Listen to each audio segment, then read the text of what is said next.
This is my video lesson for solving systems of equations with graphing. Here I have a typical problem that you would see in this unit. Solve graphically and then two equations. The first thing is this solve graphically. Don't let it confuse you. It's just telling you that you're going to use graphing to solve. So you'll notice graphically, there's graph, and that's going to tell you that you're going to use graphing in order to solve. It's just telling you which tool to use. Since I am going to be using graphing, I'm going to look at my equations. I notice that they aren't in slope-intercept form, and I know that if they were in slope-intercept form, that they'd be a lot easier to graph. I remember slope-intercept form looks like y equals something times x plus something else. So what I really want to do is get y by itself. Notice y is isolated. Everything else is on the other side of the equal sign. So I'm going to solve for y. I'm going to isolate y. So looking at my first equation, I have 2y minus 4x equals negative 4. I notice that the first thing getting in the way of having y by itself is a minus 4x. So to undo subtracting 4x, I'm going to add 4x to both sides. And that will give me 2y equals 4x minus 4.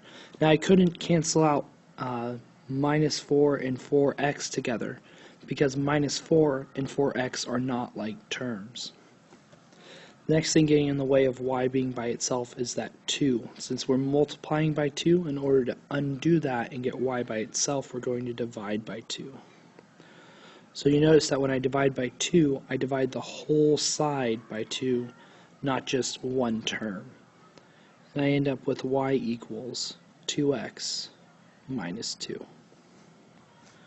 I'm going to do the same thing for the second equation. So I'll start off with 6x plus 2y equals 26. I'll subtract 6x from both sides and end up with 2y equals minus 6x plus 26.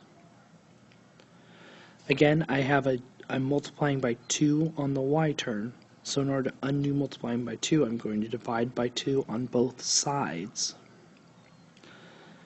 My 2's cancel out, and I end up with y equals minus 6 divided by 2 is minus 3x plus 26 divided by 2 is 13. So now I have both my equations in slope-intercept form. These are the exact same equations, just written in another way. It's sort of like a nickname for these equations. Now I need to graph my equations. You notice that I've just rewritten these equations again. They're still in slope-intercept form from the last page. I'm going to use what I know about slope-intercept form in order to make graphing these equations a little bit easier. I'm going to start with my equation on top, and I notice that it says plus 13, and that plus 13 tells me that the y-intercept for this equation is at 0, 13, and that's this point here.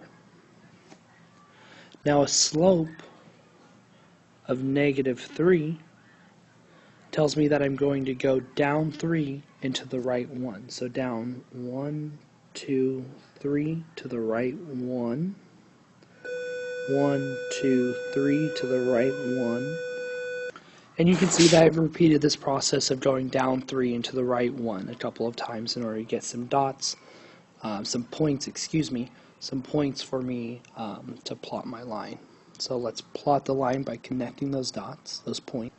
Now I'm going to repeat this process for my other equation. I'll look at the number after the x, and I see it's a minus 2. That tells me that the y-intercept is going to be minus 2 for this equation. And I have a slope of 2, which means I'm going to go up 2 and to the right 1. So 1, 2 over 1. There's my first point. Up 2 over 1. Up 2 over 1. Up 2 over 1. And again, I'll connect these points to make my line. And while I was graphing the line, I noticed that I ran into the first equation that I graphed. And that point was 3, 4. So I'm feeling pretty confident, since I ran into the point on both graphs while graphing both equations, that this is a good estimation.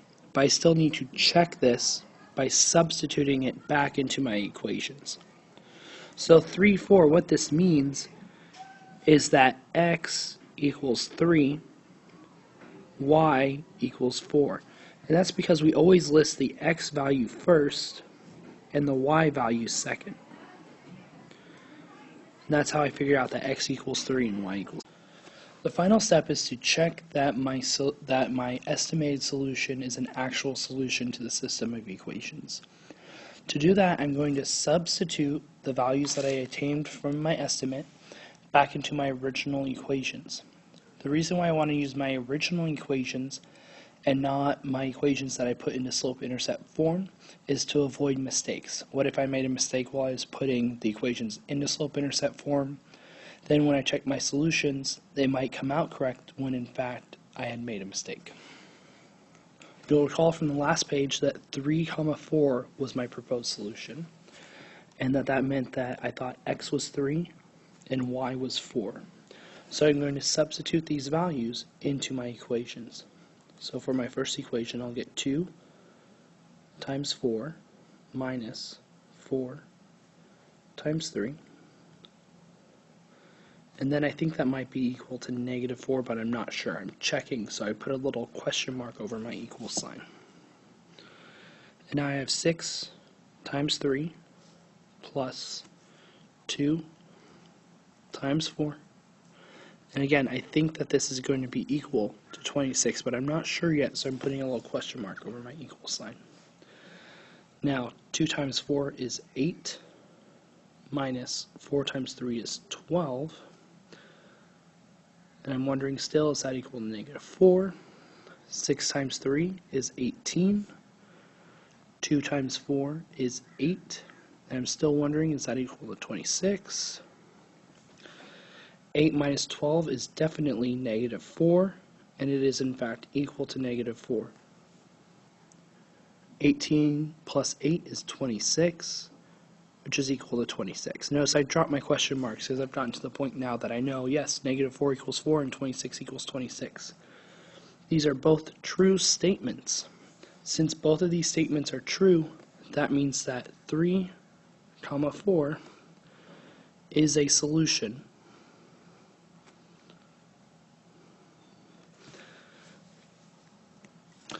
I hope that this video helps you get started with solving some more systems of equations problems and answers any questions you have. But if you have more questions, go ahead and email me and I'll try to get back to you with an answer as quick as possible.